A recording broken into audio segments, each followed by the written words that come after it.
Hey there, welcome to the virtual table for a game that I have been anticipating for a while. I didn't realize it was coming today.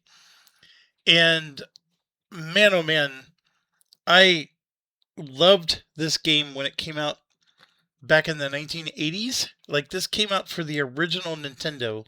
It's been remastered, redone. There are three different modes, and we'll talk about that in a second. But it's called Defender of the Crown. And the retro mode is the original classic, which I think was the original Nintendo. I get my Nintendos versus Super Nintendos mixed up sometimes, but I think it was original Nintendo.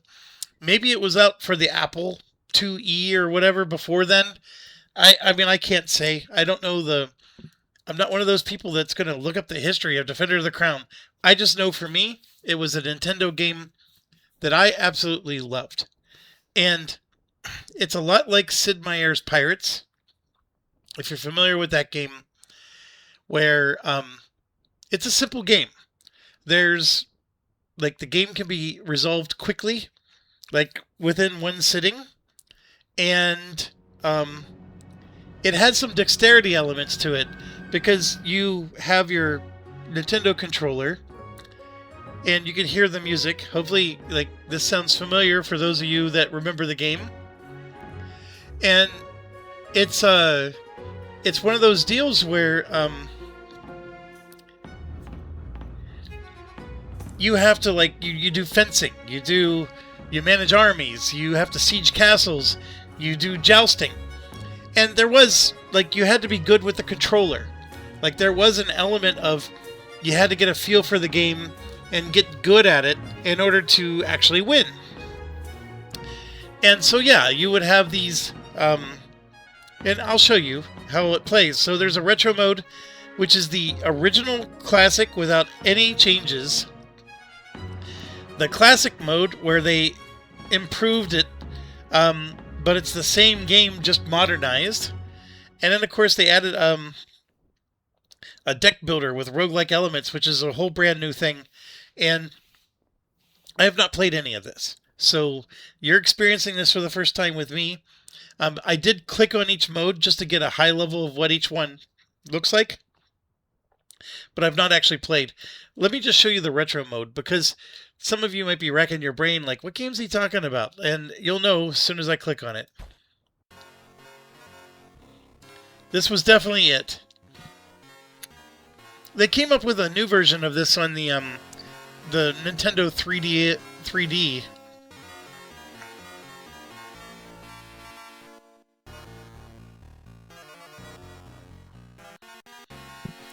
So I'm going to see if I can. So there was in the year of the Lord, the knights departed the palace, 5 rode to their new lands. One of the knights visited Sherwood Forest. So you had to pick who you wanted to be. And I can tell you, I was always Wulfric the Wild, because the jousting was my game. And the jousting is actually very hard, and getting an advantage in jousting was the best. And if you win jousting, the prizes you get were tremendous. And so just by jousting alone, you could conquer the world. But of course, if you're not sure, always pick Wilfred of Ivanhoe, because he was at least good in jousting. But so is Cedric. But you don't have any weakness. Like here, he's average, strong. Here, he's strong, good, weak. This is average, strong, average. This is good, average. So Ivanhoe is actually probably the easiest. But I actually thought Wulfric, he ended up being my favorite character. But anyways, if you pick one, it looks like this. Explaining that the crown disappeared. And Normans are assembling armies. Saxons will fight them. Each side accuses the other. We have to reunite the fractured kingdom. And it looks exactly like this. This is truly the original graphics. And so there's this mode where you have your castle and you get an action. So you can build an army, you can go raiding, you can seek conquest, or hold a tournament. Now, holding a tournament at this juncture would be really dumb, because all you can get is fame. What we would probably want to do is try to conquer, which I think is seek conquest, if I remember. So I want to send forth the army, but I have no one in my army. So build my army. So I have this home army.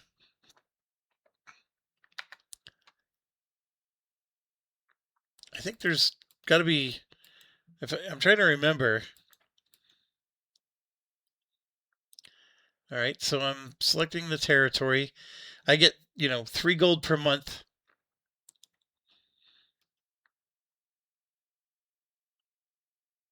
There, so here it shows the home army. There's a way to transfer that home army to be Wilfred's army. And that's the part I'm struggling with. Like, why is it that I can't do that? You have to, so the army's protecting the castle. So I want to transfer that army to be his army, and then like take, for example, this land here. So if I read this land is worth 7 gold per month and has 12 vassals, which are people that can join your army. So you get more manpower. So if I want to seek conquest, well, here we go. I'm going to build there it is. So I'm going to build the campaign army. So I'm going to just click, click, click, click. And you can leave some armies behind, but I'm going to take them all, right? And then I'm going to send forth, and we're going to go here. And it's that simple. I just took over the land, and now everybody else has taken their turn. And here we are.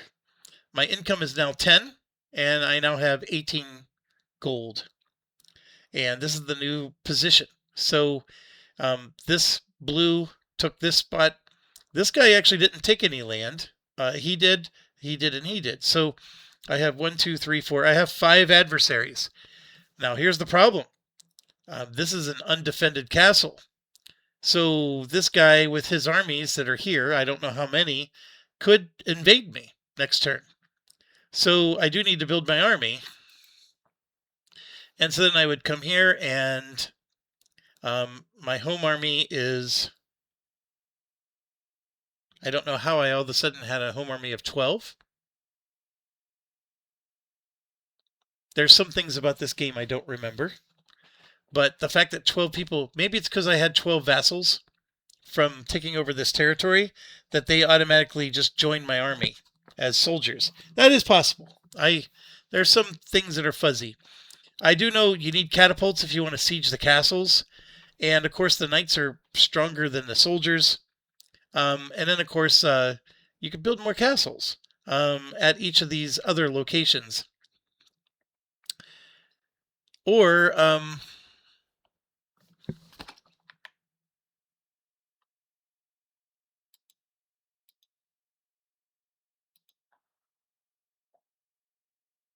all right, so let's say I'm going to build 2 knights, add it to the army. It looks like that was a free action. So I could conquest again. I could go raiding. What does raiding do? Raiding, you sneak into someone's castle, and then you can steal their gold. Stuff like that.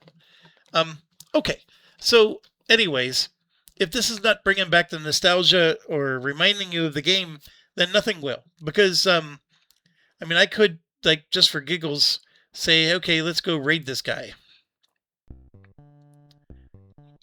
This music is spot on what it was like. So we're sneaking in the castle at night.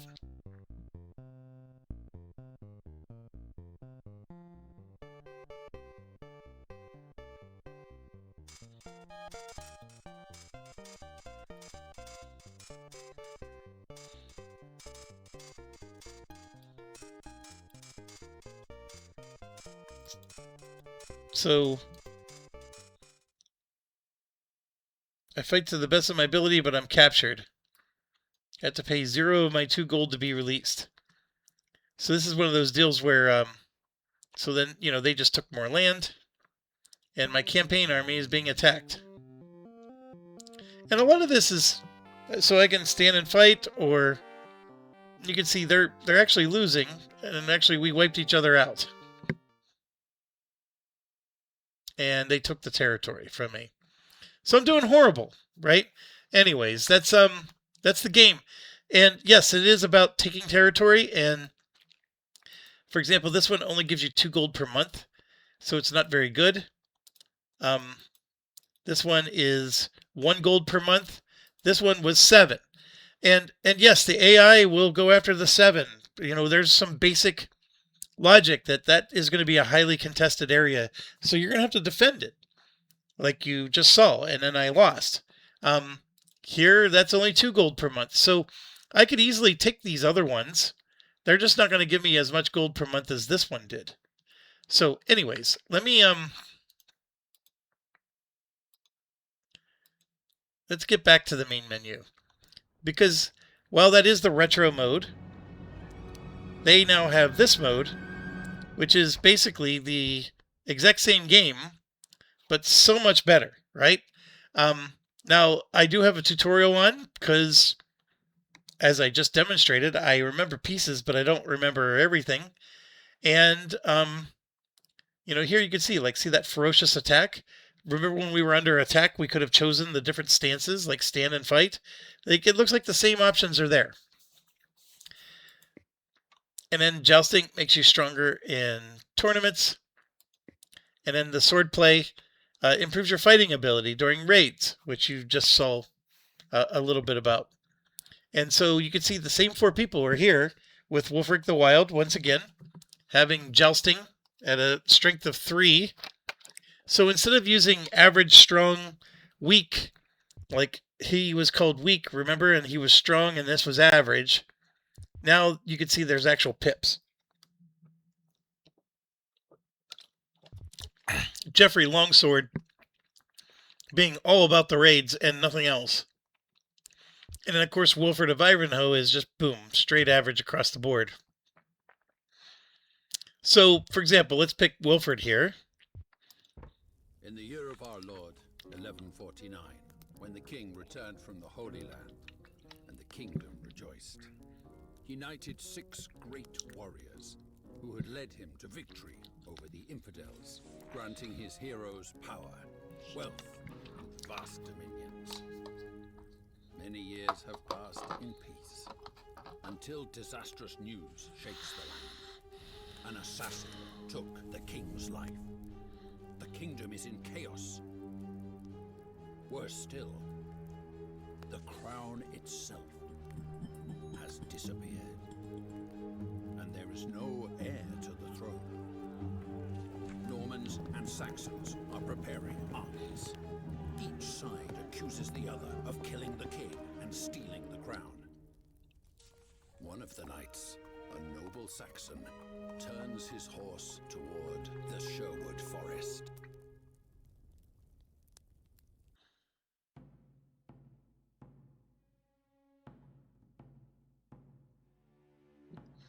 So very similar. The story is the same, maybe just told in a slightly different spots. So it's telling me what my treasury is, expected income, home army, campaign army forces. So home army being this being my campaign. Here I can manage my army.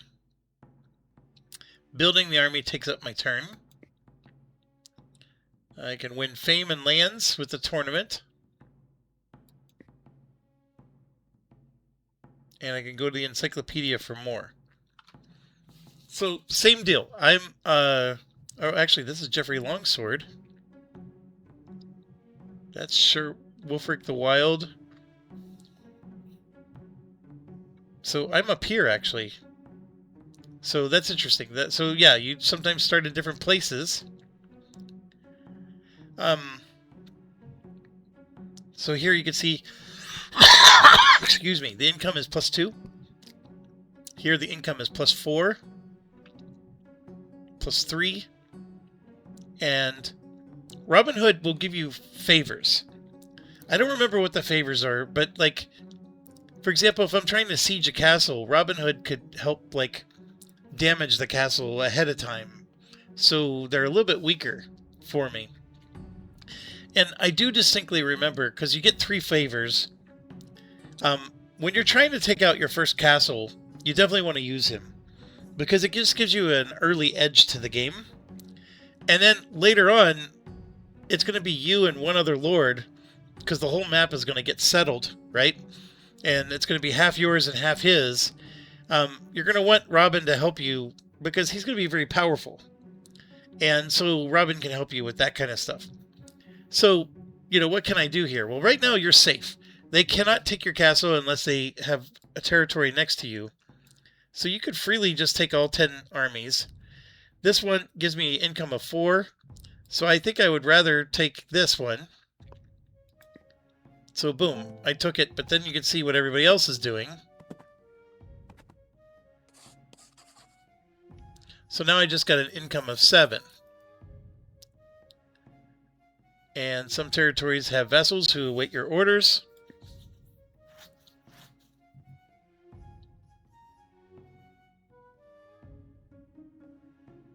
So it makes me wonder... So in the other game, those vassals would have been here.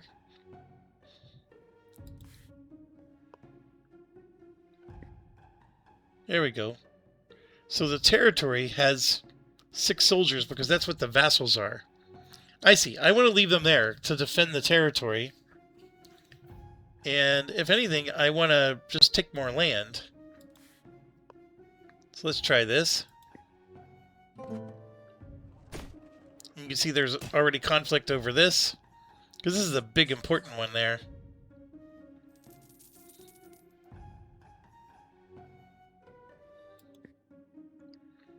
So the Saxons are friendly towards you from the game's start, but the peace is fragile. Ah, yeah, so they're not going to necessarily attack you.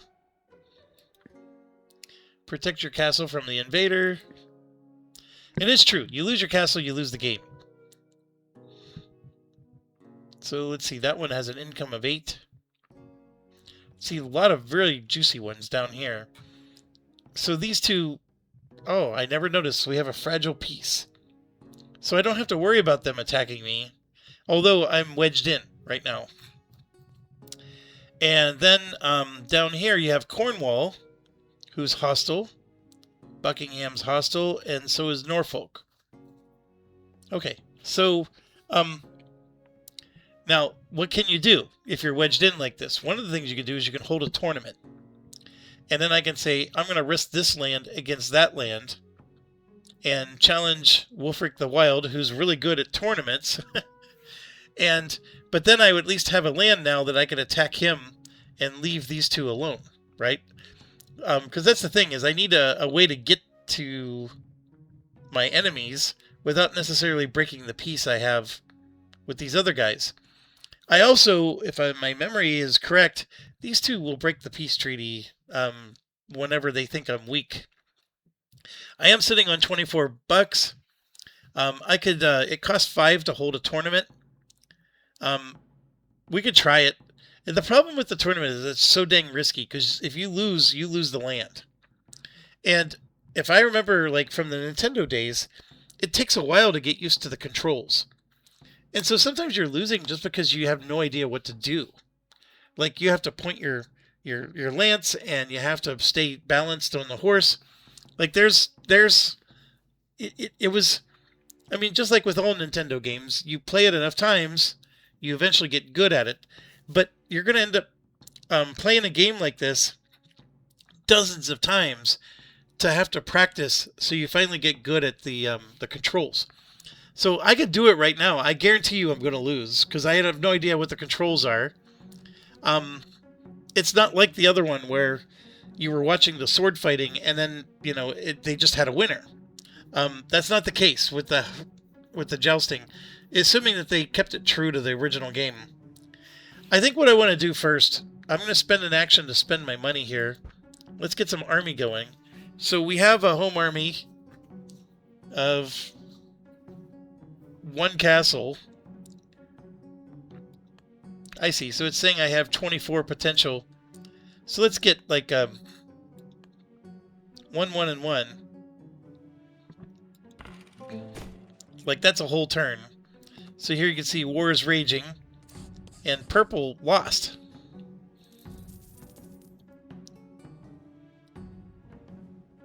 You know what? Maybe we should do a raid. Let's try that. So this guy has income of 8.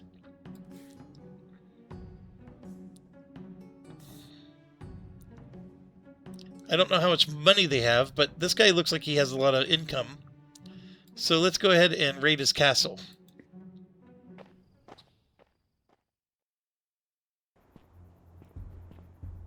Alright, so here you can see left attack, right block, A and D to move. Oh my gosh, I'm so nervous.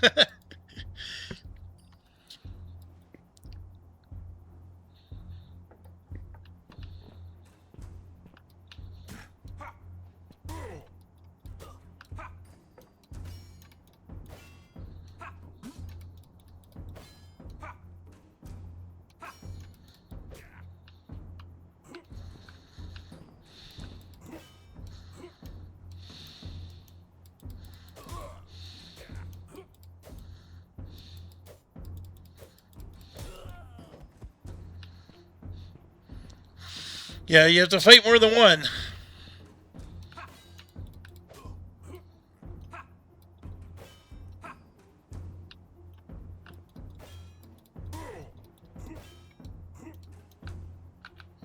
Oh, I'm tired.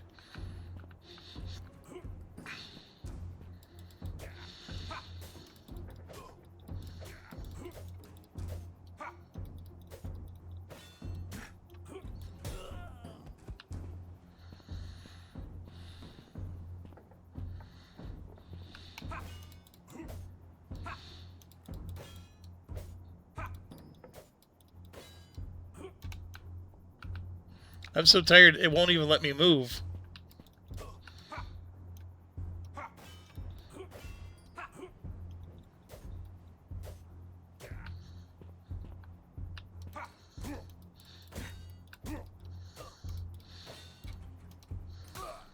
Ugh. When you get tired like that, it just... Oof. I think I made it.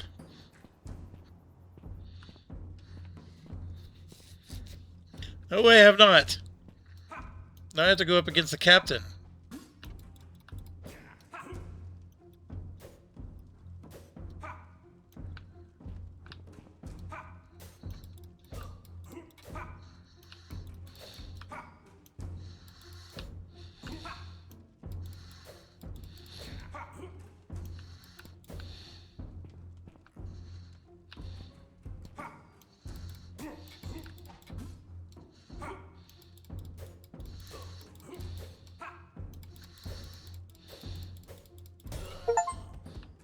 Hey, I won a raid. How much did I get? Oh my gosh, I got 61 gold. Alright, so maybe that was worth doing. Oh, but see, look. My allies are not doing well. They're much weaker. So, the allies... It is partially coming back to me. You never need to worry about your allies. It's these... What are they? The Saxons? They're the ones that are the problems. But, can I transfer the forces to my campaign army? Yes, I can. So, I should probably build my army.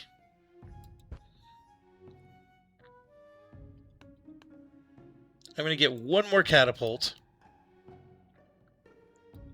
Let's get 5 knights and 15 soldiers. So here you can see there's some Danes did an invasion. I don't know who they invaded. Oh, looks like down here. Alright, so now I'm going to transfer all the stuff.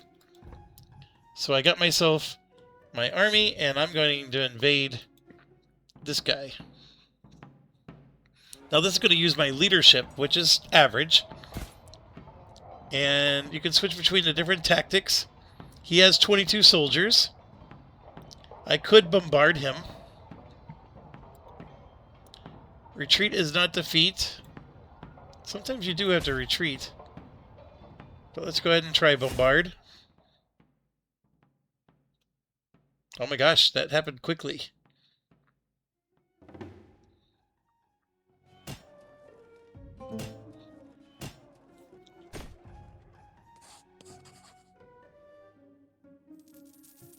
I still have a lot of troops. And so now I want to try to take him. I have no idea how strong his army is. And so I'm going to ask Robin Hood for a favor.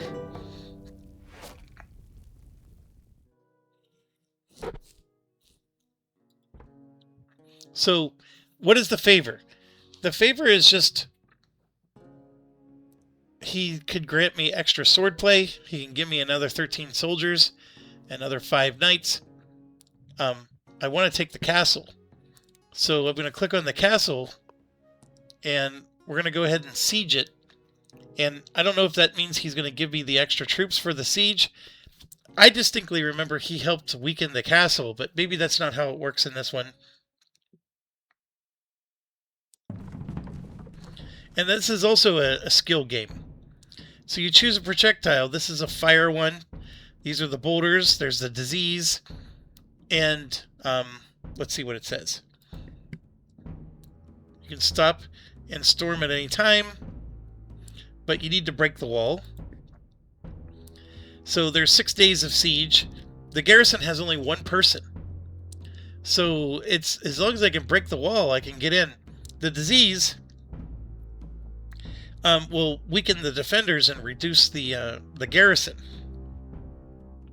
The fire is also good at that, but I want to just break the wall with the boulder. See, this is the liquid fire that clings and burns through defenses. But we're going to do the boulder, and I'm going to say ready, and adjust your catapult and shoot. This is the part where, like I said, you got to play the game, because there's like how far back do we go? I have no idea. I have to aim, and then I got to hit the left button to fire. Ooh, that was actually really good. Let's try again.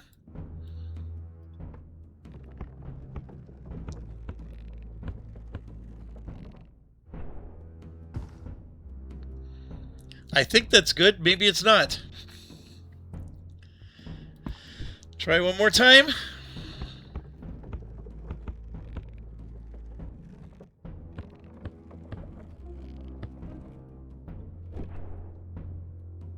Oh, that went really high. I feel like I'm not doing any good here. Let's try the fire. I don't think this is going to be good, though.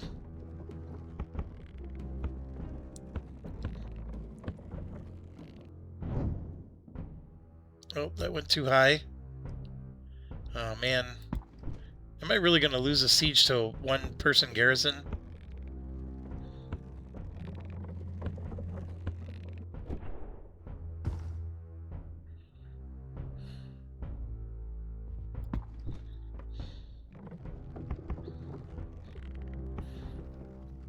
I don't understand.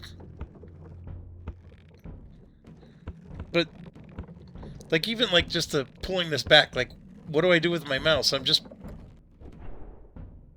There we go!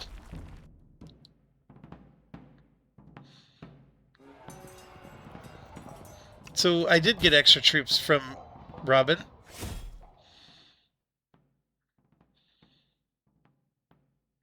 Yeah, we move forward practically untouched. So now, I ended up getting all of his territory.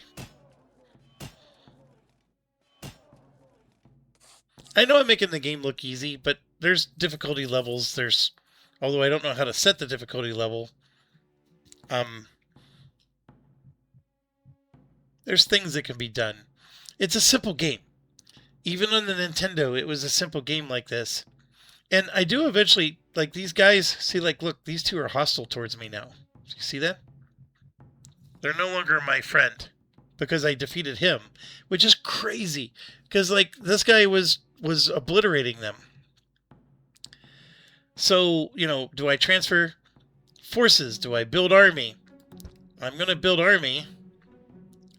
And I mean, I do have 2 castles now.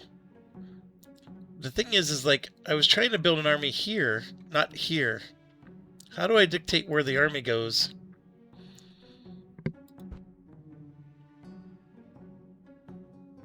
You know what? Maybe the home army is the home of where I'm standing.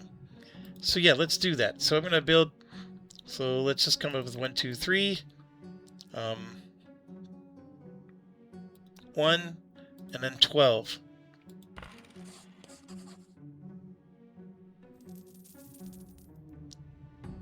Alright. So, again, these guys are now hostile, so I can't, like, treat them like friends. But I could go do this, or I could move up here and, like, get back and reinforce myself. I'm going to go ahead and conquest. So he had no men. And see, they're attacking me.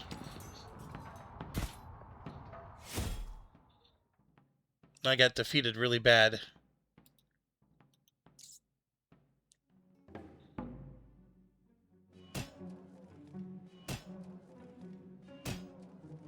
Oh, and it was Wulfric. So, yeah, so now a lady's been kidnapped, so I can say, hey, I want to save her. So that's raiding the castle. And then you're back to this again. Geoffrey Longsword was all about the ladies.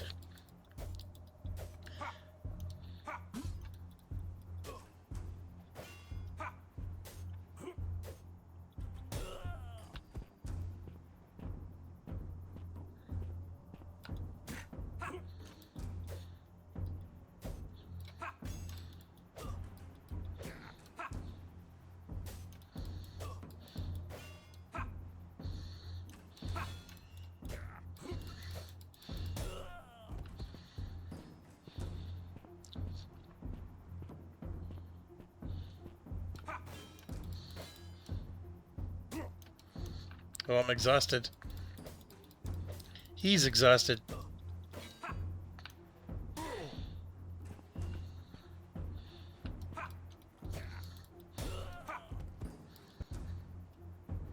Under settings.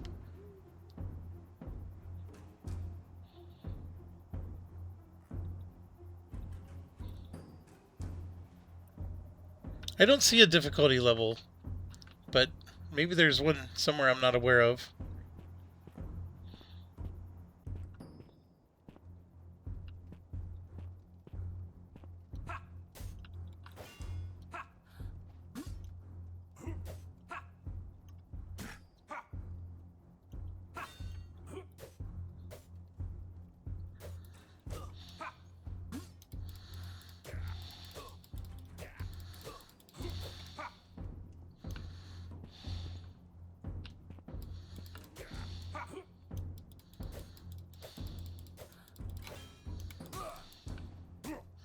Oh, no good.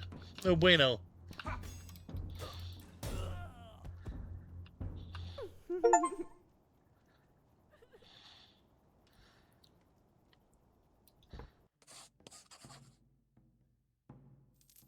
Alright, so now I have a woman by my side. I can't remember what exactly it gets me, but it is true. You rescue these women from these castles, and I don't remember. I mean, we could look in the encyclopedia, right? I mean, they did give us this. So, kidnap maidens.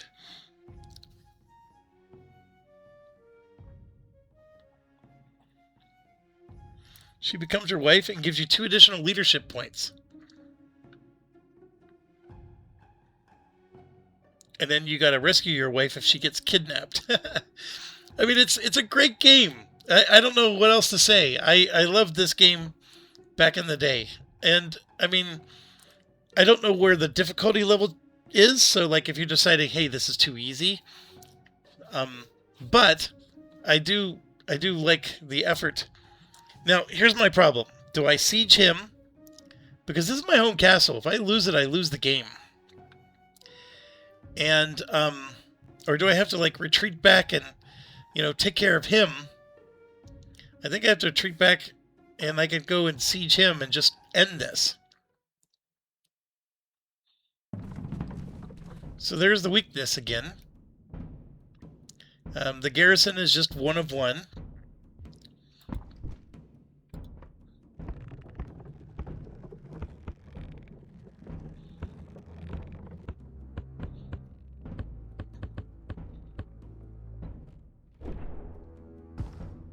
Ooh. Okay.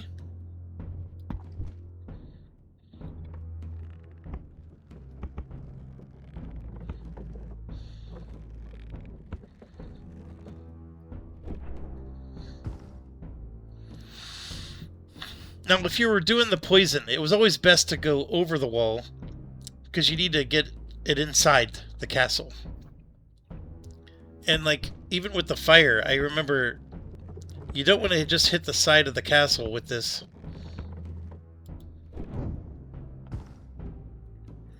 And look, we just created another,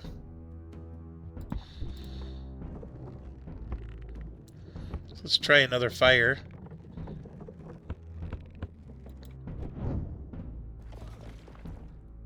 See, in that one, you can see we hit the inside of the castle, and his garrison's gone. Like, we actually killed the people inside the castle, but we still don't have a breach.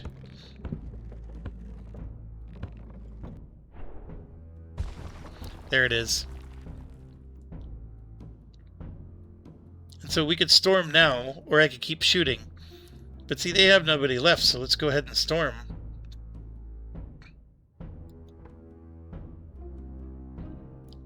And yeah, so now... Okay, so Brian announced the tournament. So we're going to get to see how this is. I don't want to joust for land, because I know I'm going to lose. This is the hardest part of the game. I'm going to joust for fame, and let's see how this goes. Then, who do I want to joust against? The weakest guy. So let's do the weakest one. Align your spear with the aim controls, which is just left and right with the mouse. And keep your balance with the left and right mouse button. I have no idea what this means. Okay.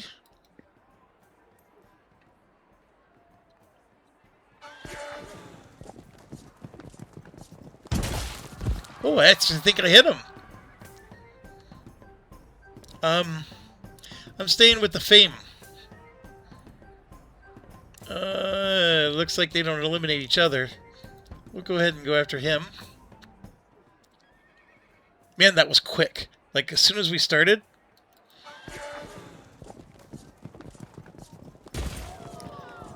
I think I got... Yep, he ended up getting me. My fame is 1.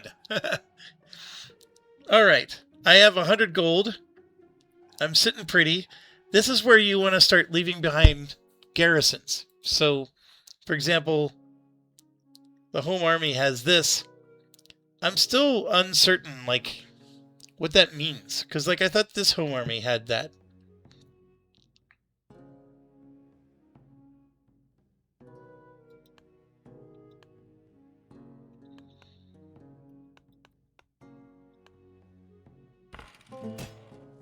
Now you can see there's some conflict going on.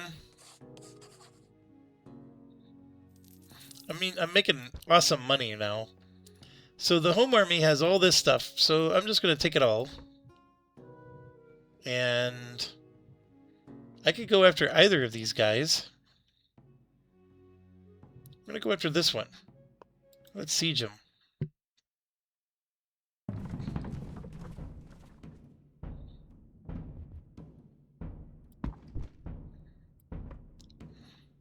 And, yeah, so down, down, down.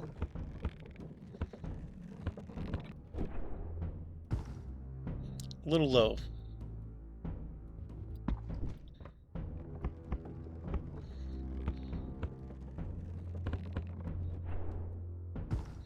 Still a little low.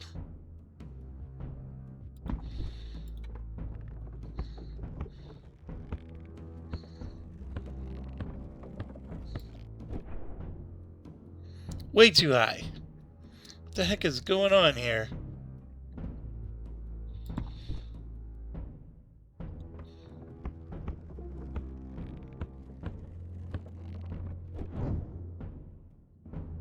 Oh no, I'm not doing well.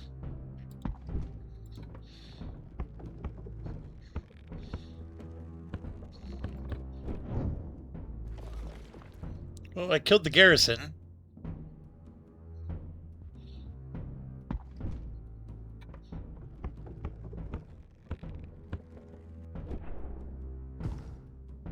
Man, same spot. So I guess...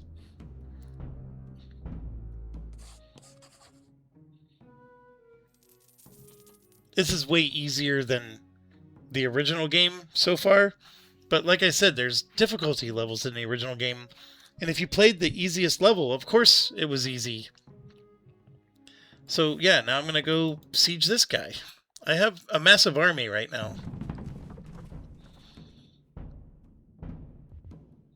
See, look at that. That is what I'm talking about. So if you do a disease here...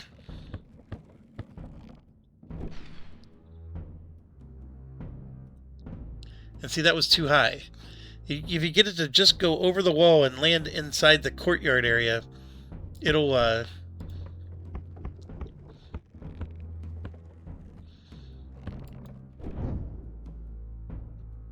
yeah, I'm not doing a good job here.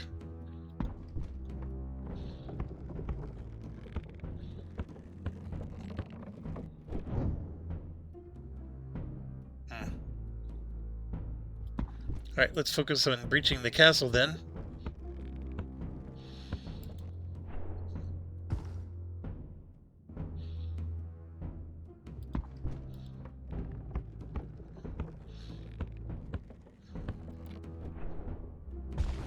There we go. We at least got the castle. See, this is actually... I remember now. This is when you want to put the fire. You want to put the fire right into that breached hole. So I did do this a little out of order. We're storming now.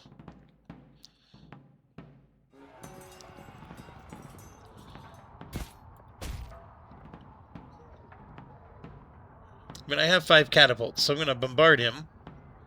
And you can see his armies are going down. And mine will die too. But right now I'm bombarding him. And it worked.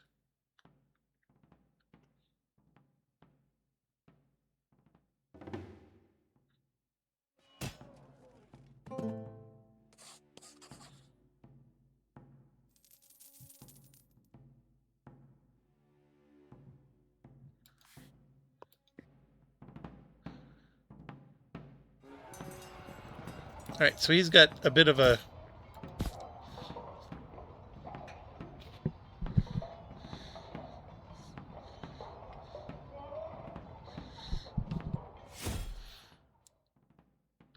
Alright, so we took the territory.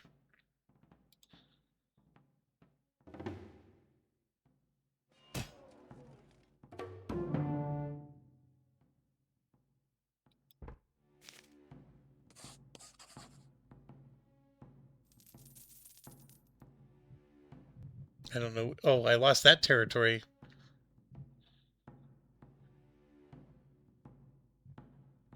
Well, let's finish him off.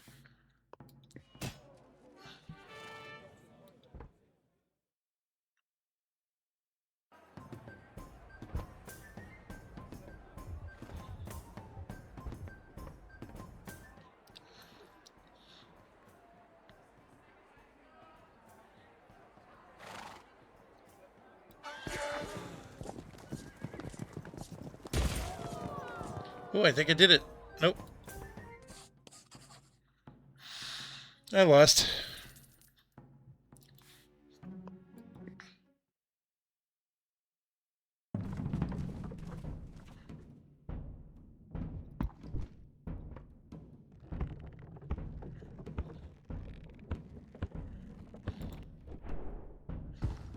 Ooh. Okay, that was close.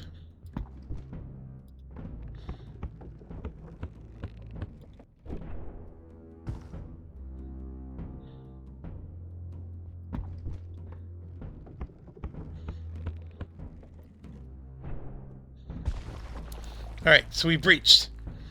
Right? And so he's got 21 garrisons. So now if I do the Greek fire...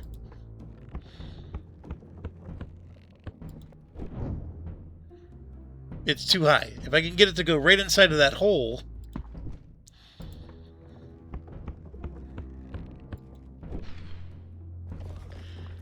oh, I think I got some of them. Yeah, see, I killed some.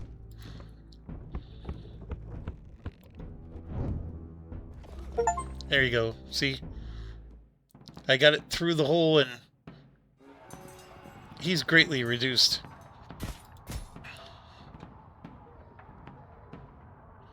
So I'm just charging him with everything I got.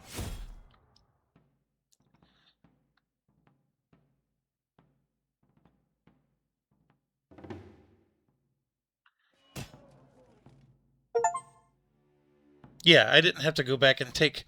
so I conquered the kingdom.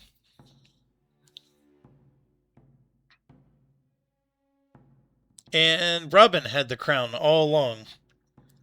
And so he had stolen it and kept it safe until you reunited the kingdom. And then now you're the new king of England. Defeating the last enemy lord, you restore peace to the troubled land. Now it is time to crown a new king, a Saxon king. The men of Sherwood accompany you to the palace, where a jubilant crowd fills the throne room.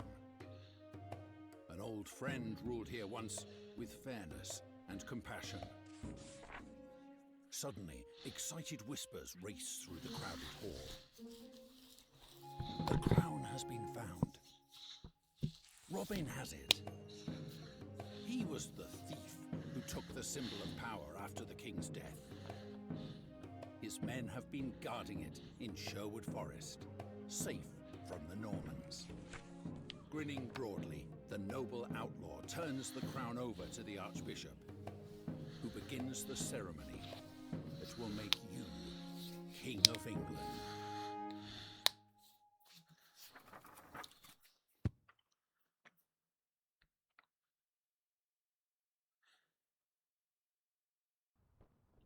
Okay. Fantastic recreation. Way too easy. I mean, there's got to be a difficulty mode somewhere. I don't know where. But that's the only thing I can say, is it was just way too easy. Like, I shouldn't have beaten this on my first attempt. And I don't see a difficulty setting, so that bothers me. So that's funny. And then eventually you rescue these other women.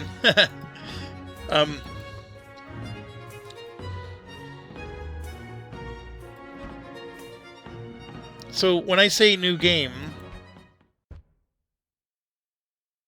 I'm going to disable the tutorial for a second. Yeah, I mean, sometimes, I mean, the games can be wildly different in terms of what the AI does. That was true with the Nintendo, and sometimes they would be easier games, and sometimes they wouldn't be. I always found that playing Wolfric the Wild was the best balance. I mean, I remember the game being tremendously hard. Then the last one here is there's... excuse me. There's this kingdom mode, which this is brand new. Like, none of this has anything to do with... so choose your lord with a dedicated trait. So Geoffrey Longsword has hit points during raids. He's Robin's favorite. You get +1 order for the first round of each battle. In tournaments, the first die doesn't reset the score and continues adding to it, allowed once per tournament. I have no idea, right? You know, who or what here. So let's just pick Ivanhoe again. And you can see looks like they have dice that are assigned to them. Now they have this special ability. So then we pick what family. You have to first rescue maidens representing those families. Every noble family has a trait. Right now, this one has nothing. And these are all locked. So for now, looks like I have to pick Humble Origins, the Glover family. The bigger the jewel, the harder the game. Ah, see, look, this is where maybe they put all their difficulty level effort here. And maybe if I unlock the difficulty levels on this, then it changes the other game. I don't know. I just know that that other game was way too easy. And I'm hoping that this will allow that other game to have a tad more difficulty.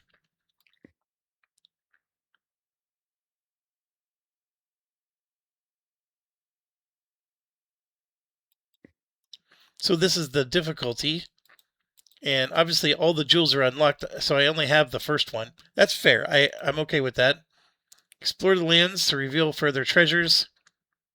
Earn fame to activate new traits. So this is the roguelike element to it. I mean, it's cool.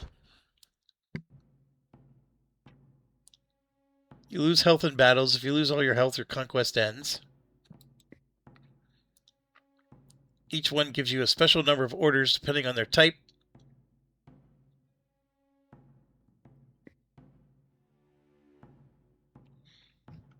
Arrange your tactics deck here. Check your traits here. Yeah, that makes sense.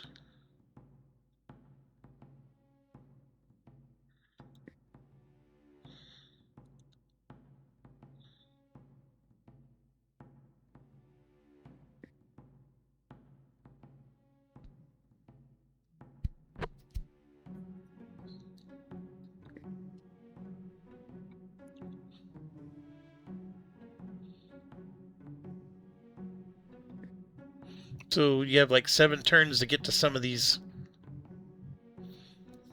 So you can't turtle, is what it's trying to say. An old master of war will teach you Nor tactics. There's village scum, outlaw camp. Claim their purse. Poachers. I mean, it's very interesting. And obviously this is way different than the base game.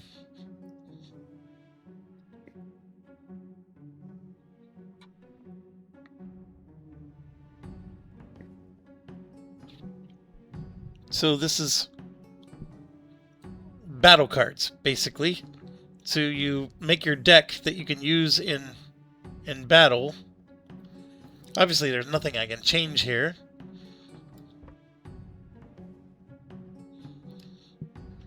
Poachers, outlaw camps, holy relics.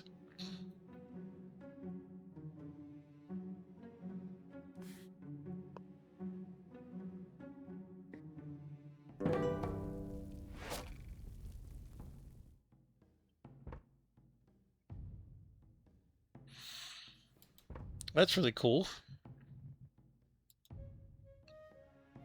So I ended up getting, so I can hit the plus sign, and now that gets added to my cards. That makes sense. I only have 7 turns to get here, so let's just plow straight to them.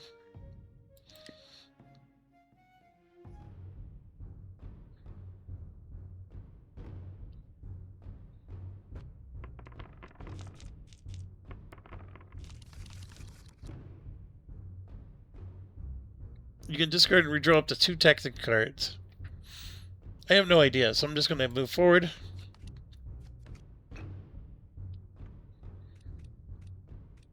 So it looks like he's adding dice. The reroll all dice looks good. Do I pick? Oh no, I don't want to replace. No, no, no.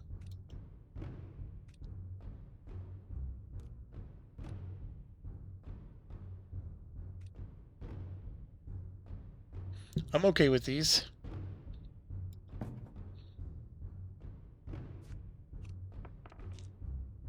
So he added 1.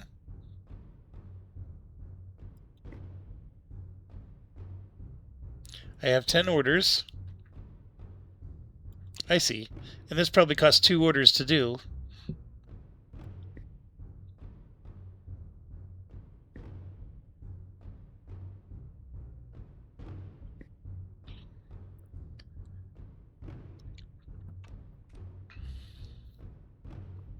So they have 1, 3, 3, 3, 1.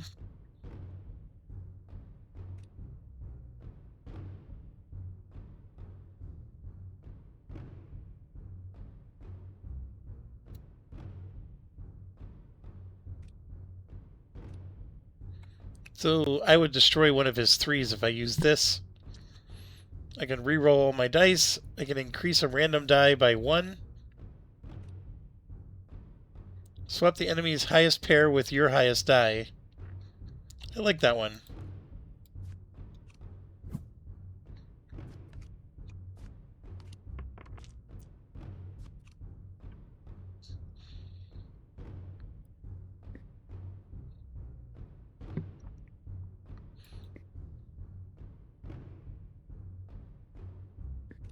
Fair enough. So it looks like he has 5 orders left, and that means he'll be able to play all 4 of his dice. So he's going to be able to convert stuff to a 3. Those are devastating. So I don't have any 6 dice. I don't know if I want to re-roll all my dice. Although I don't have great dice. 3, 6, 7, 8, 9, 10. Let's try it.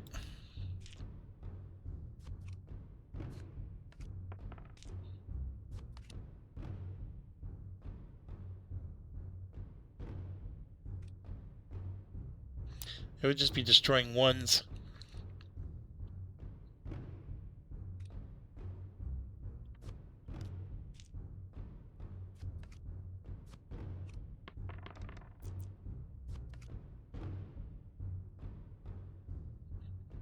So he's up to 14 now.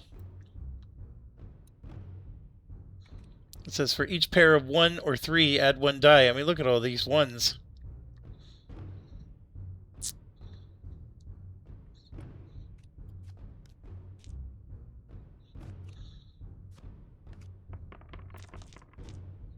You knew he was going to do that. He has so many 1s.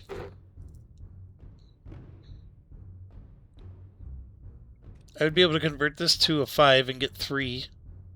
That's pretty cool.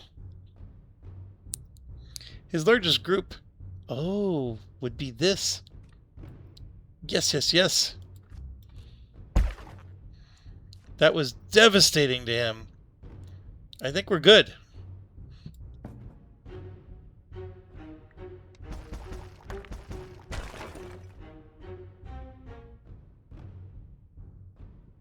So I got a new card and 34 gold for winning this battle. I didn't lose any health. Very interesting.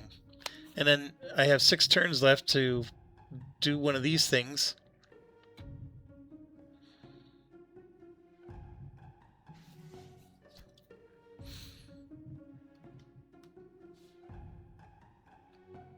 Okay, so this would be a pit stop, whereas this would get me to my goal of sieging that castle, which I think I want to do right away. So let's try it, right? We're going to just keep going.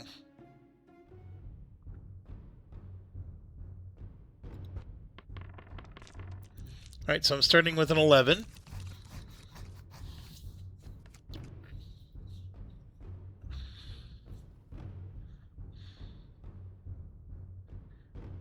I don't know if this means enemy and mine or just mine.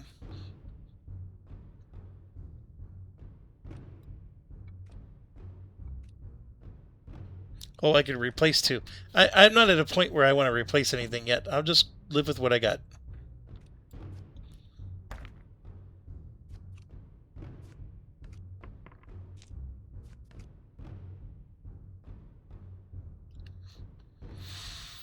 This is cool, but I don't have any 6s.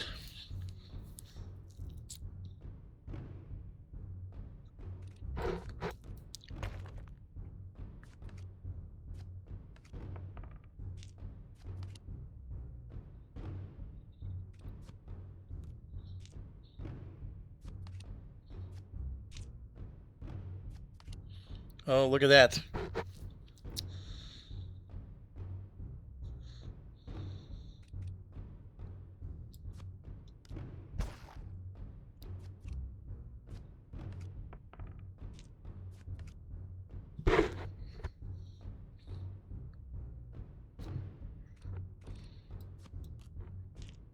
So it was just mine that got re-rolled.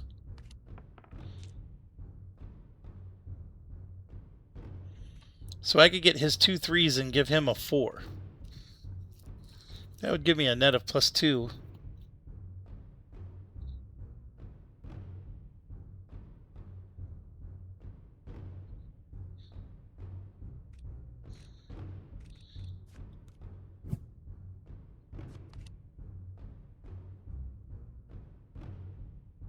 Yeah, I'm way ahead, so we're going to go ahead and...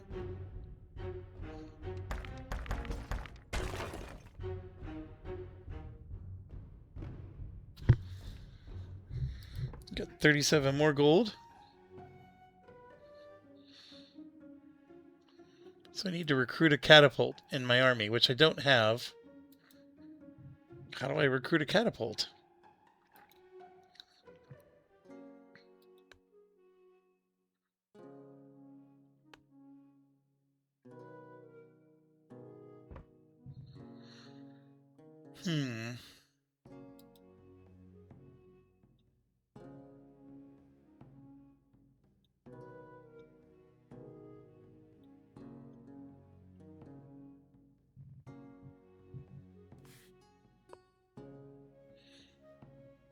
It says it takes 2 turns to reach.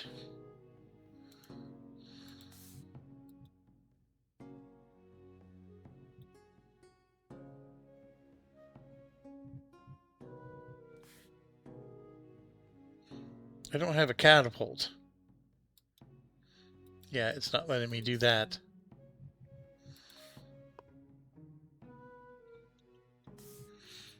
I don't understand the whole recruit thing. So let's say I gotta move back. I mean, the problem is I'm gonna run out of time. Okay, so I returned home. I get that.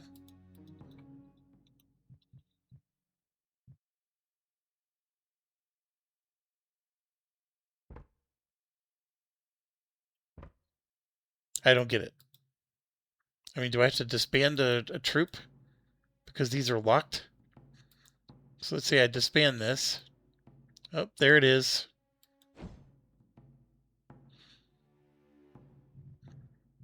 That's annoying.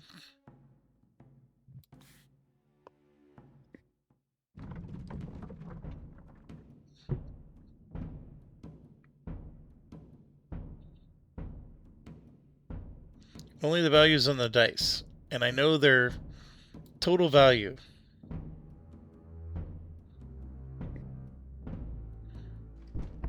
So I know it's a 14. This is pretty wild. So 1, 2, 3, 4, 5. He has 6 dice adding up to 14. Okay, what can we determine? It means that... I mean, I'm assuming his dice can go up to a value of 6. And they can't have a value of 0. So even if he has 1s, it adds up to 6. So he can't have a value of 6 on too many of these dice. Like it was 6, 7, 8, 9, 10, 11, right? So the chances are most of these dice are going to be in the 2 and 3 range. 2, 4, 6, 8, 10, 12, with a few of them being 3. Or maybe occasional 4 and 1. Holy buckets. And I only get 2 attacks.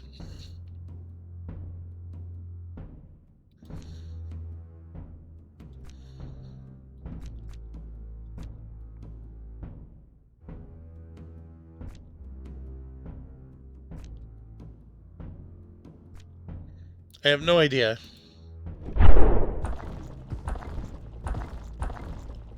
Oh my gosh.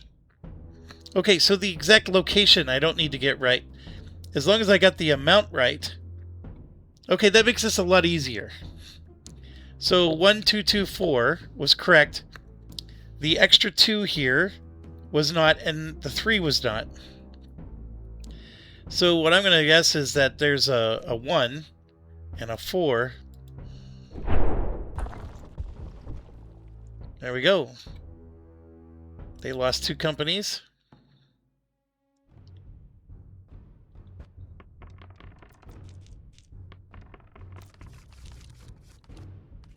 I see.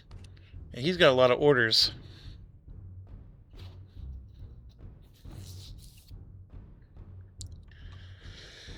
Oh.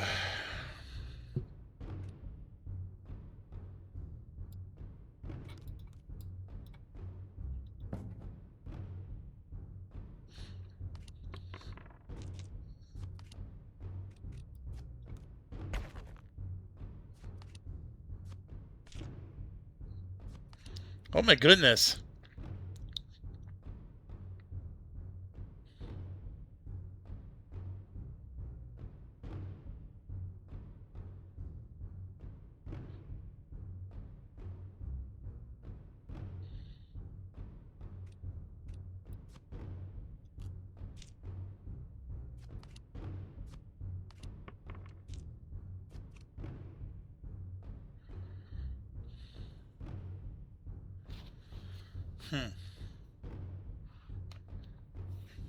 I can take away the 3. I can re-roll my 1s. I can destroy his 1, which doesn't do much. This is getting a little dicey. Pun intended.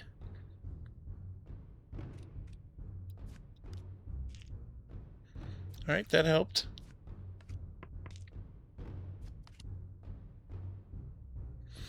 So I'm going to destroy their 3. I got to do it now.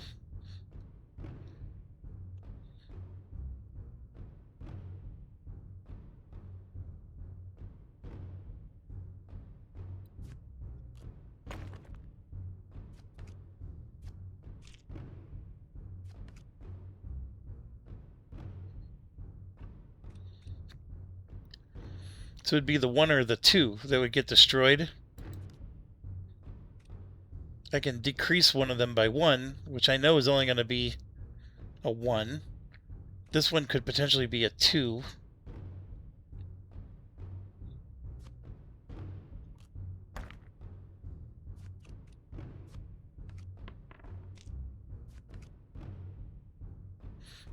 These 2 are going to just give me 1 point. So I have a 3-point advantage, and then he's got 3 things he can do.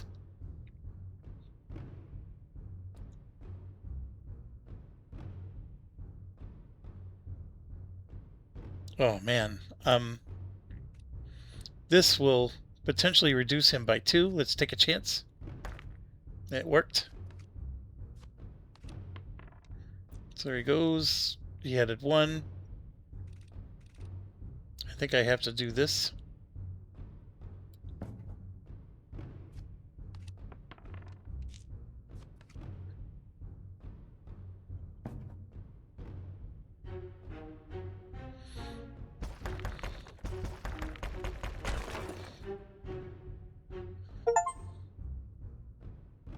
But a single point. Destroy 2 enemy dice, destroy 1 of your own. We got more powerful, so we can recruit more companies. That's what I needed. And we got +1 fame.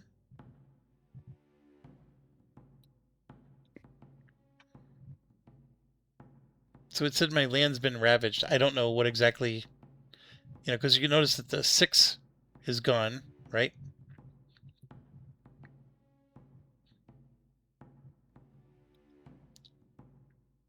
So this gives me 2 orders, 2 orders. These only give me 1 order, so I actually went down by an order, but they give you better dice. That's the trade-off. Like, you get more orders, but I'm going to recruit a knight. And we'll add the die. I mean, what this does is this is saturating my deck, of course.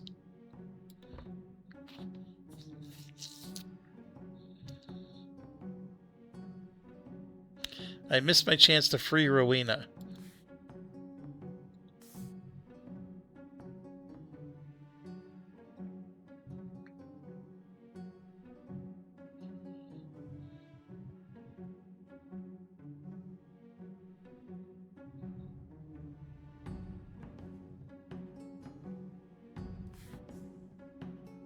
There's no siege. Just conquest.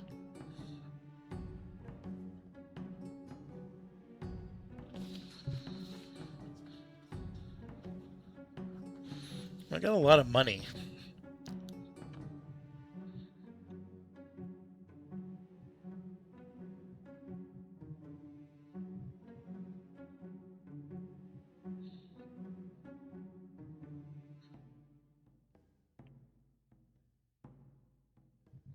Let's try to get one of these, see what happens.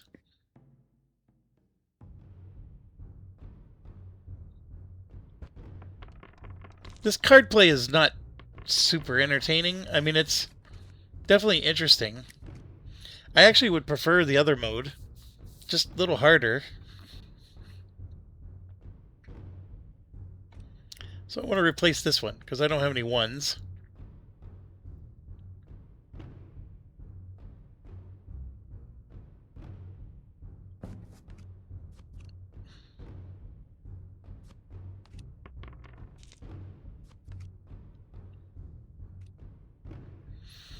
Their highest pair is a 3, but see, I have a 5. I don't want to do that.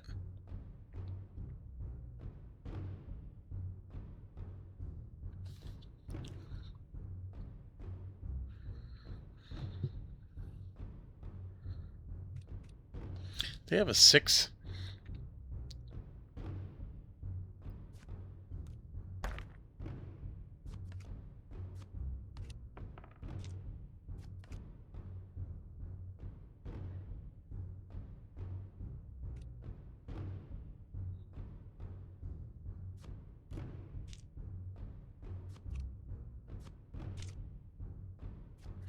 Oh man.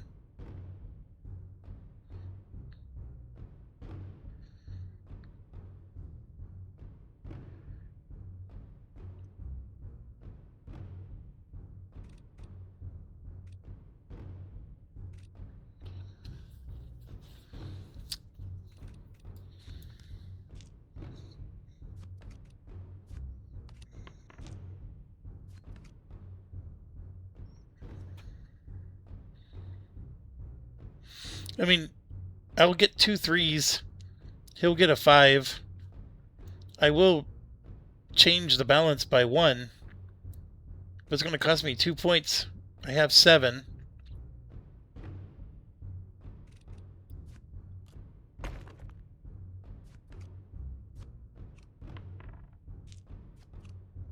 He's running out of control here. I can get 3 points if I do this one.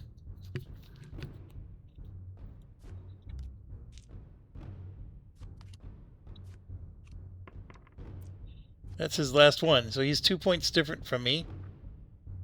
So I'm going to increase. That's what I'm looking for right there.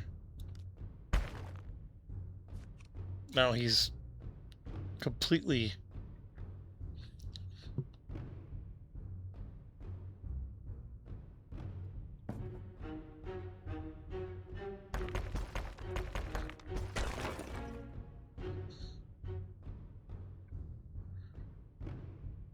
Oh, that's really cool.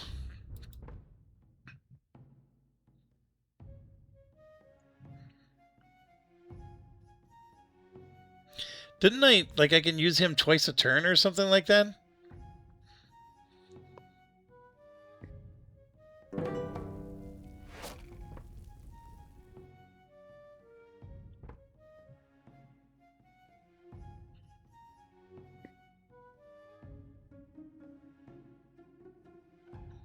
Alright, so I guess I could use that at some point. Well, that costs 3. Oof.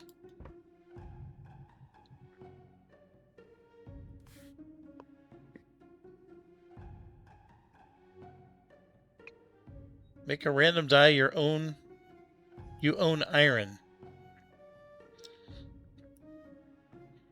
Your next tactic costs 0.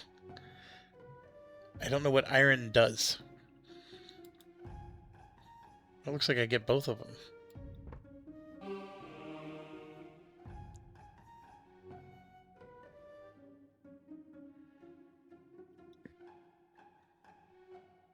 Reroll your 2 lowest.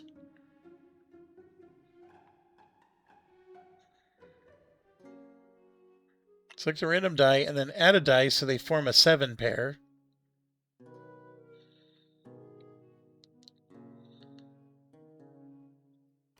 I like that.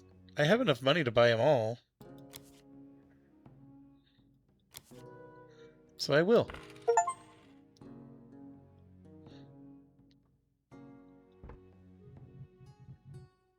So, can I take him?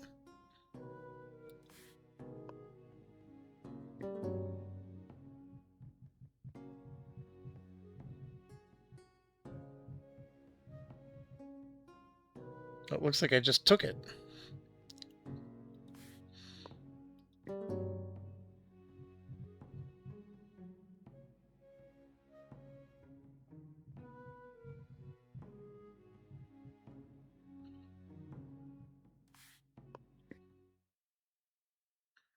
So this one has a tournament. Oh gosh, we gotta do this?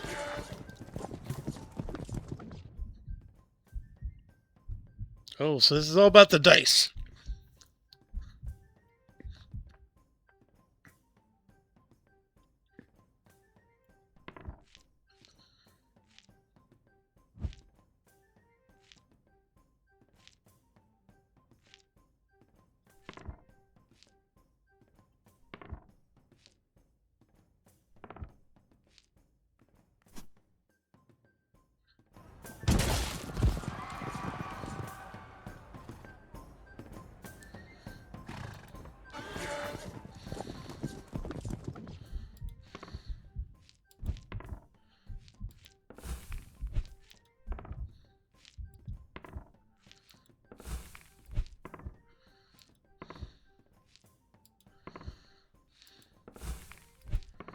Oh my goodness.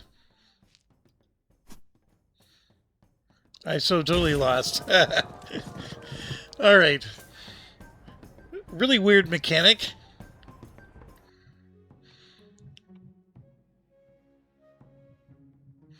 I mean, I definitely like the potential of this.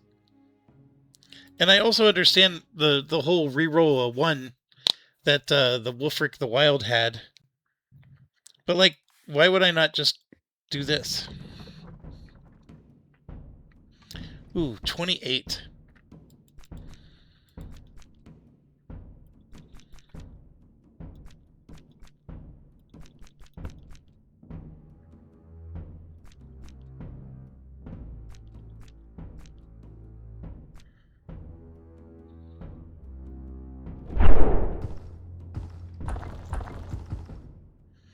Ooh, only 2 of them hit. It was a 4 and a 6.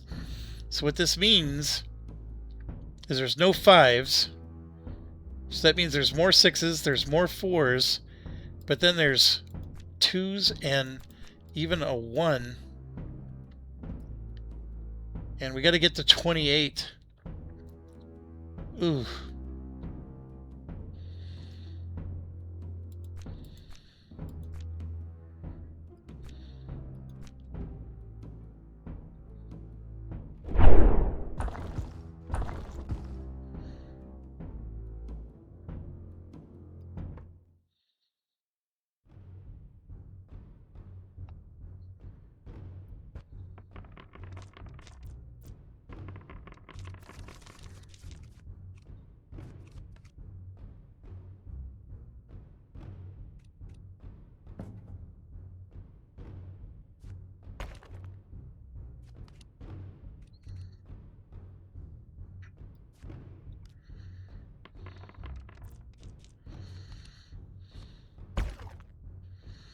Oh man. I need to pay more attention to what he can do.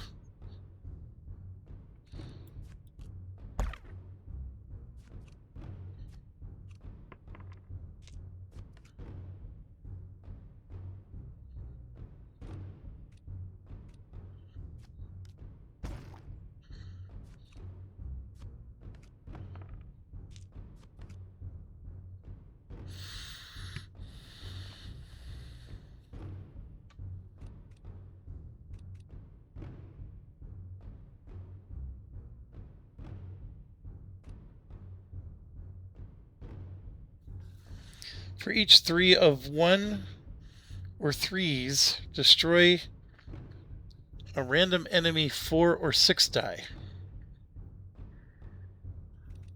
The good news is I don't have either of those.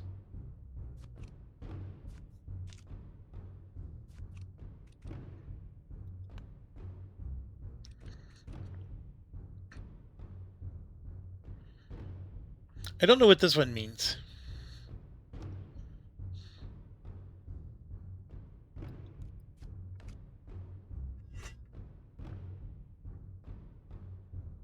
Oh, so it just means, like, do I get to use this again next battle? Like, that's the part I don't know.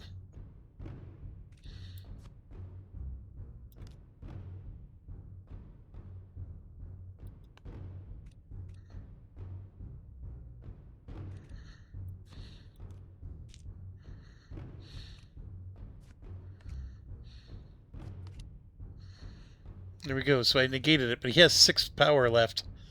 And I'm running out. So I'm going to...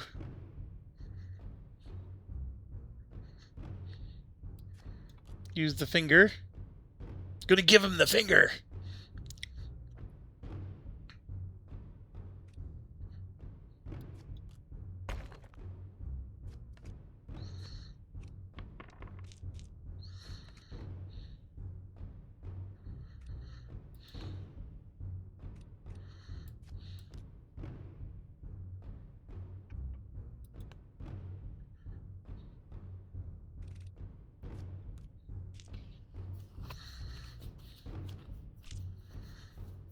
Oof. I need that one that lets me destroy all of his group.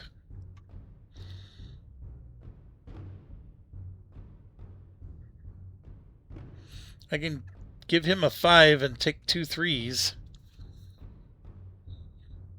By him doing that, he just made it very close.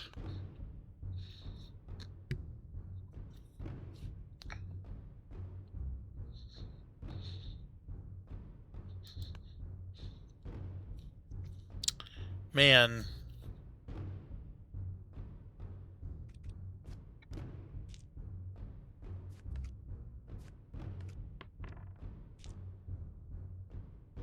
He's out. So I have it 1. I can destroy 2 enemy dice and destroy one of mine. Nope, I don't have enough to pay for that. Yeah, there's nothing I can do, so I'll go ahead and end. So we ended up having 2 points.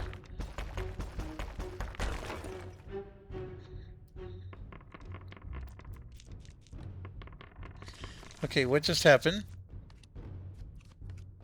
Oh, I took one of his health away. And now we're going again.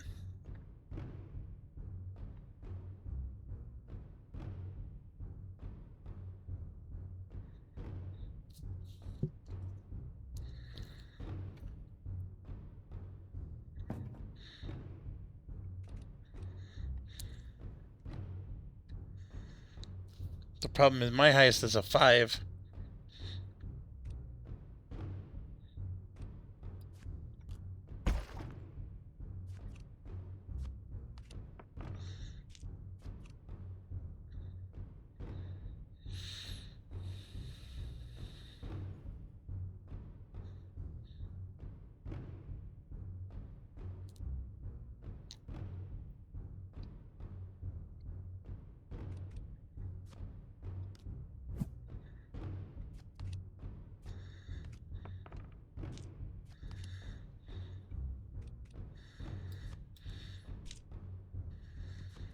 So if you may have noticed, I gave him a 5 for 2 2s, which was a bad exchange, but then I flipped them all to 5s.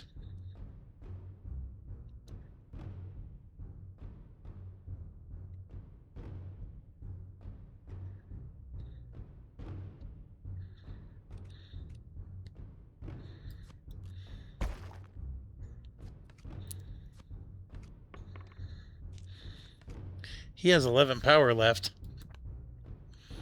And yeah, I don't have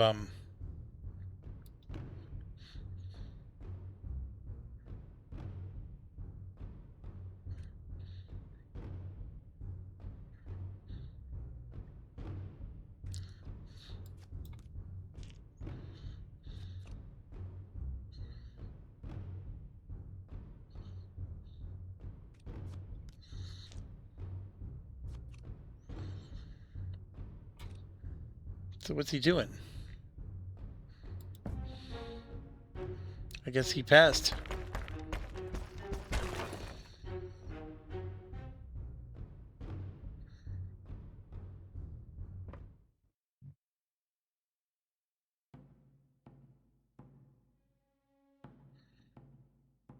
So I'm not sure I understand what the goal is here, because like there's no castles left. I mean, I guess I don't. Oh, that's right. He's my arch enemy.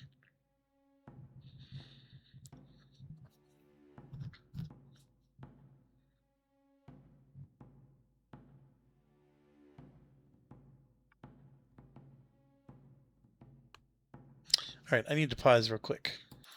Okay, I am back. I did try to look at like difficulty and, you know, do I have like a way to change it? And so my memory of this game was the Nintendo.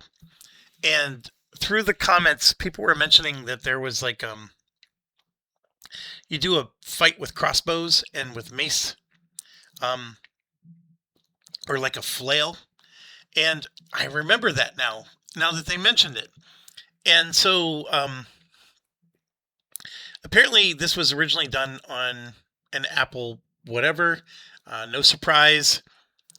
The Nintendo version is considered by many to be the best version, and I'm one of them, but it's the only one I ever played. I know, like, it's come out several times on various Nintendos, like the 3D handheld one had it.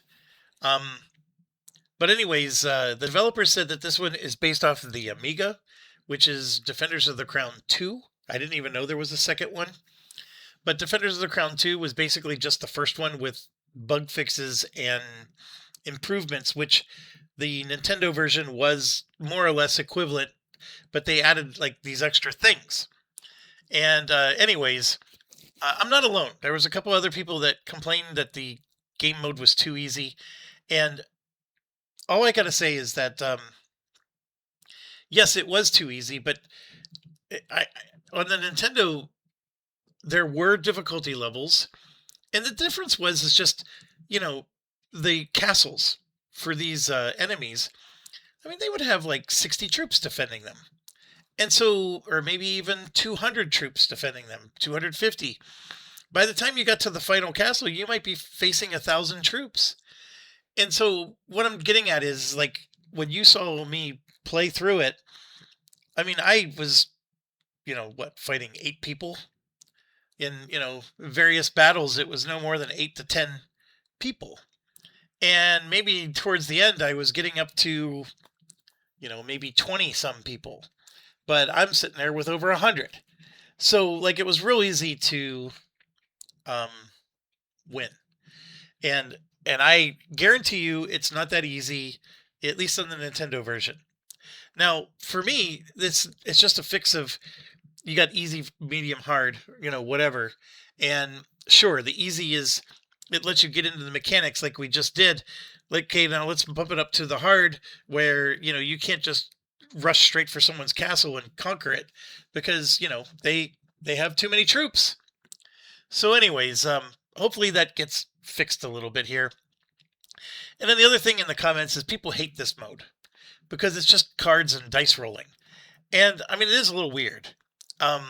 I prefer the charm of the original. I do like the idea of this being a roguelike. The dice and tactics. I mean, there's a lot of games that do something like this, right? Where you're playing with a deck of cards, and like there's you know, you're going into a dungeon, and you're using these cards to do stuff with your characters. This is not a new thing, you know, where you have these cards you play. So I mean, I don't hate it. I mean, it's definitely very different. I actually like the other mode, if that mode could be a little harder.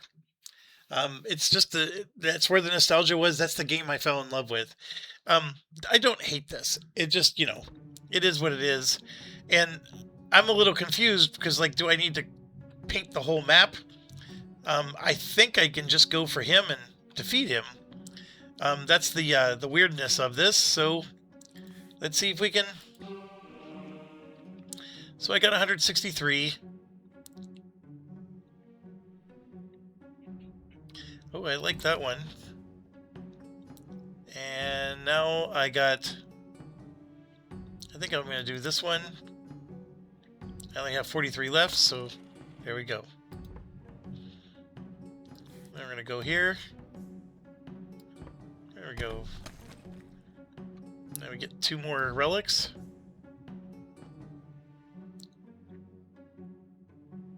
There's no sagely advice for me.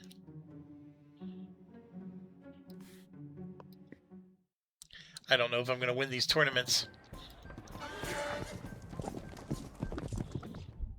Well, that's right. It's this thing.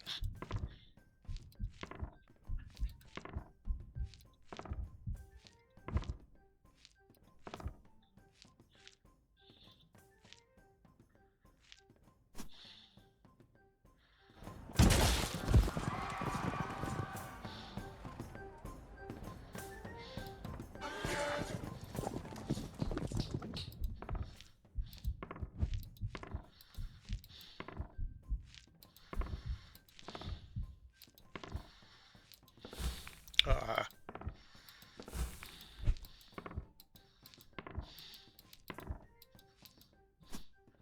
Ah. I mean, it's silly, the dice rolling thing, but it is what it is.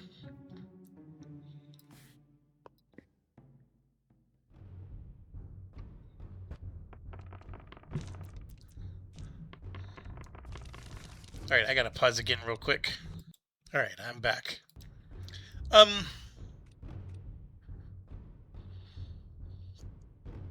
He's got 3 5s. That's horrible.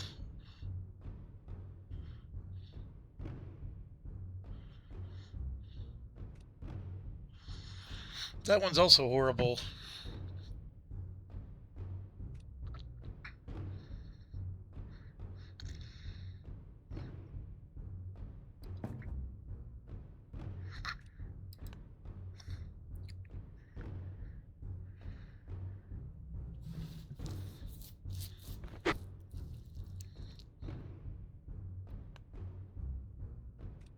I think I want to do this because he's got 3 5s there.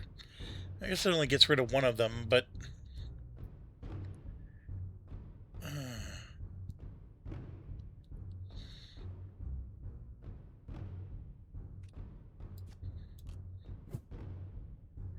There we go, I stole one of them. Yeah, that was brutal.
Yeah, I'm not doing well.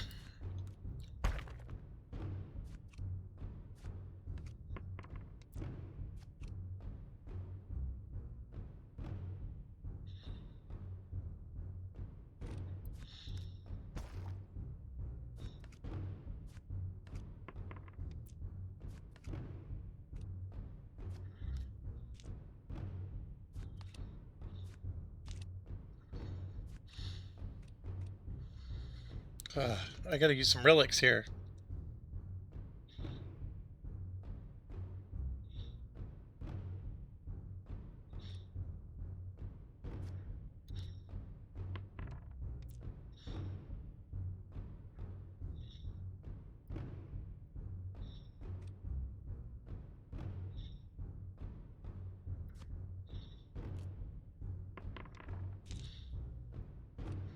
That's all I needed.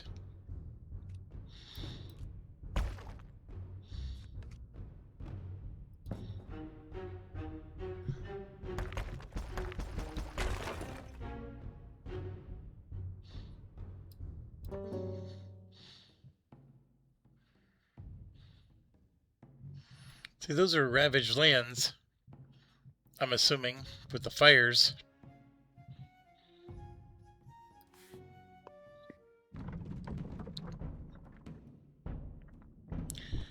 25, eh?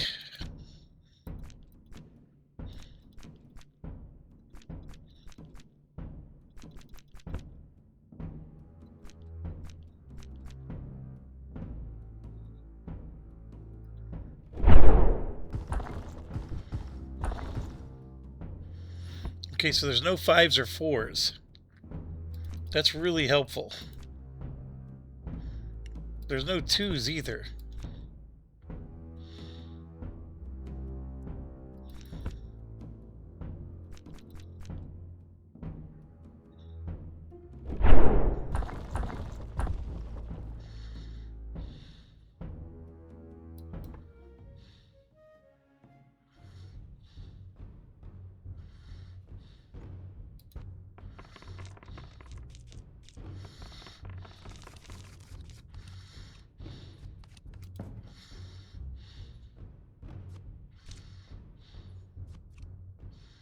Man, oh man.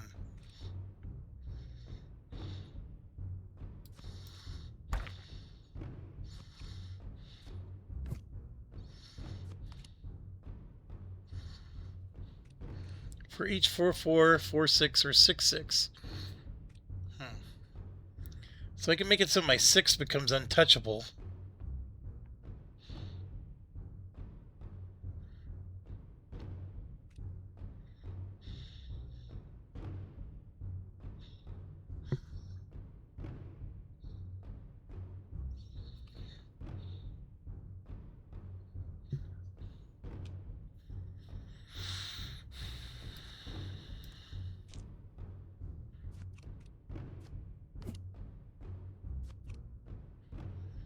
Yeah, I'm definitely going to need some help here. He just took my 6.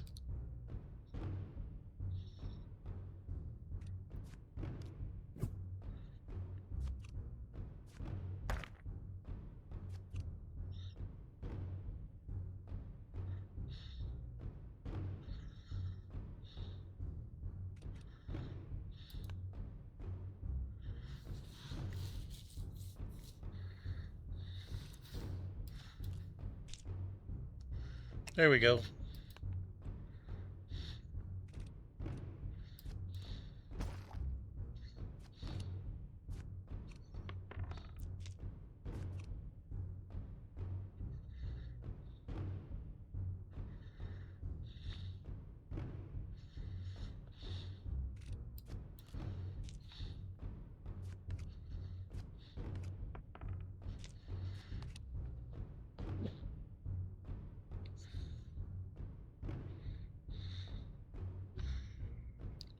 I don't know what the green signifies, but like this is a good one for me.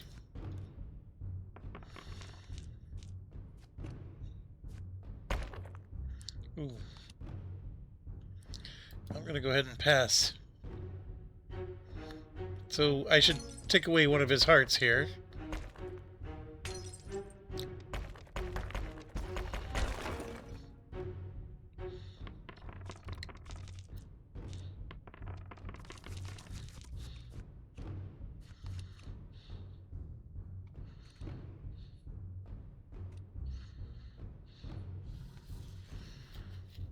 That's going to be powerful for him.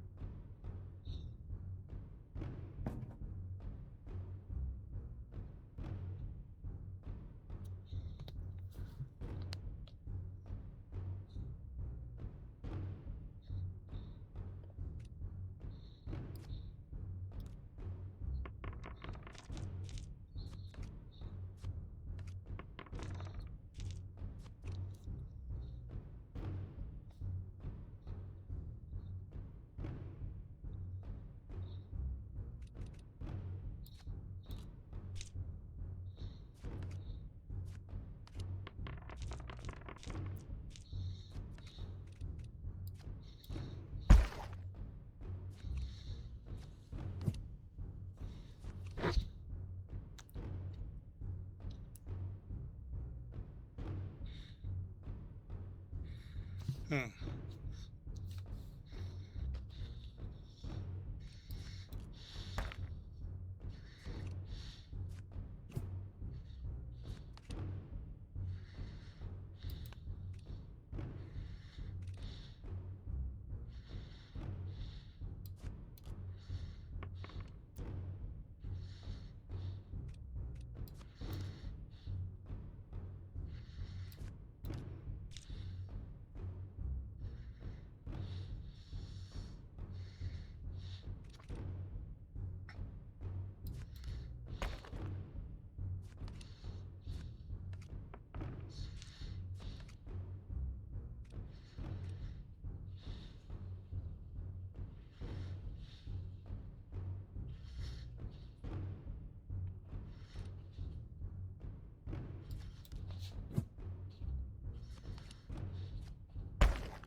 Ooh, that hurt.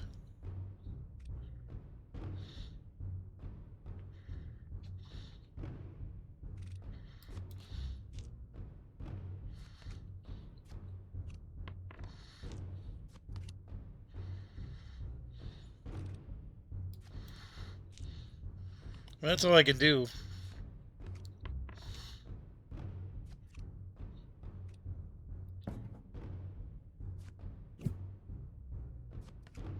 Oh, I lost. I used up all my relics too. That's bad.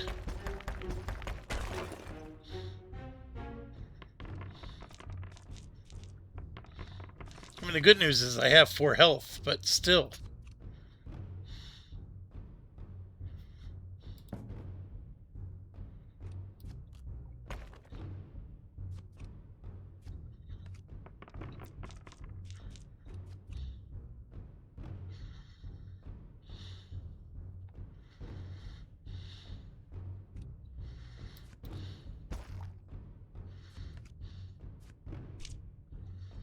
No.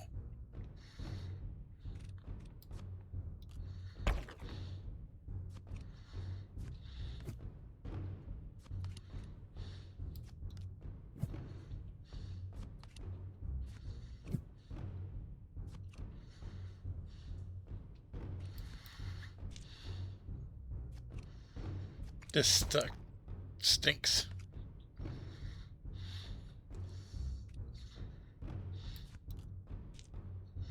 Losing hard on this one.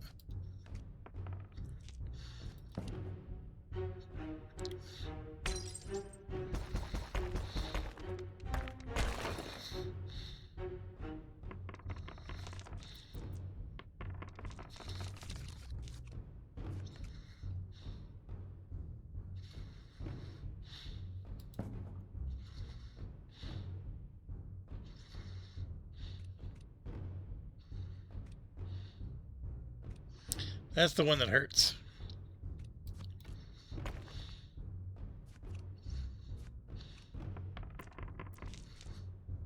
Ooh.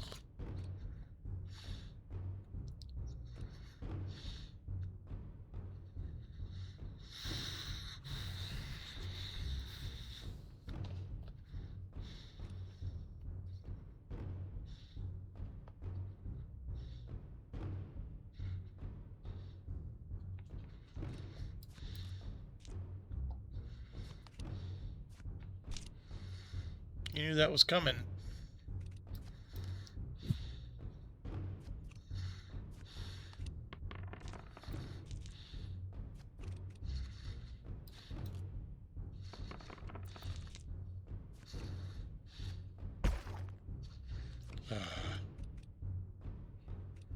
Dang it. I'm gonna lose again.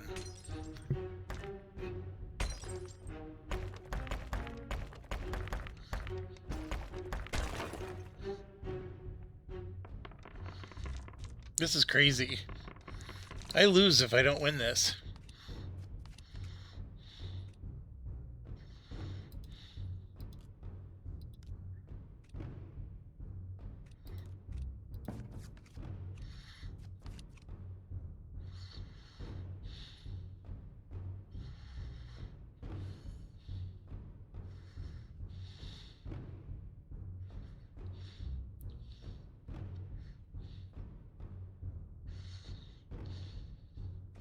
That's the one. Those are all going to turn into 5s.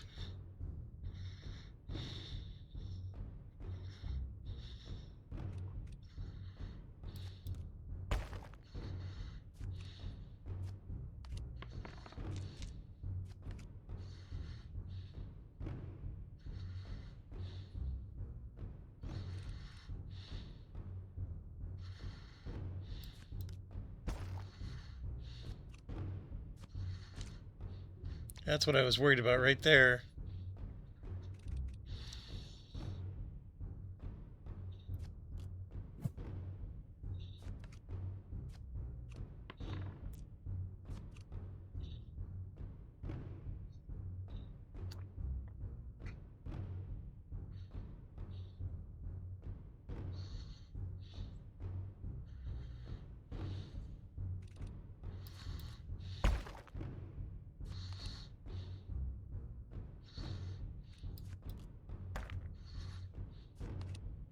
Are they just letting me have this?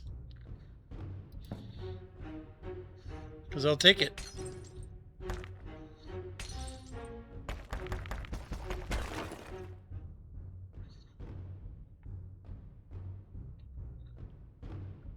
So I can get...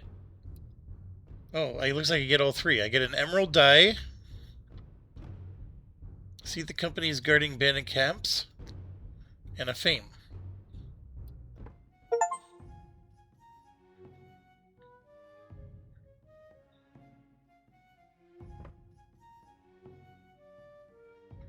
So I got a quartz, some more fame, and another emerald. I mean, it was certainly interesting. The dice thing is a little... I mean, I'm making decisions. There is strategy to it. And there's a lot of games that are like this, that's for sure. It's this mode. This mode looks excellent, but I need difficulty. That's the only thing missing. Otherwise, I love it. Obviously, the retro mode is just... I do appreciate that they put that in there, but it's not...